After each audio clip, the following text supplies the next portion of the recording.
रत्न वार्ताहर संपादक संतोष सिंग चव्हाण। प्रथमतः पुणे जिल्हा प्रतिनिधी आहे आमच्यासोबत।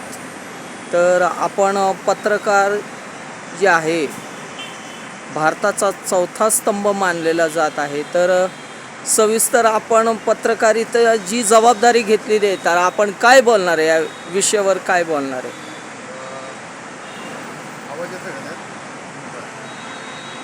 मी जे काय आज नियुक्तीपत्र घेतलेलं आहे, संतोष सिंग चव्हाण माननीय आमचे पत्रकार संघाचे संस्थापक यांच्या हस्ते मी जे काय आज पद घेतलेलं आहे, हे मी महाराष्ट्रातील पुणे जिल्ह्यातील जे काही भ्रष्टाचार आणि गोरगरीब जनतेवर होणारा अत्याचार आणि याच्यावर मी एकदम ठामपणे आणि संस्थापक अध्यक्ष संतोष सिंग चव्हाण यांच्या पाठबळाने आणि मार्गदर्शनाने आणि ह्या जनतेची आणि सामान्य लोकांवर होणाऱ्या अत्याचारांवर मी कडक असं काम करणार आहे आणि एकनिष्ठेने पत्रकार पदाचा वापर एकनिष्ठेने करणार आहे।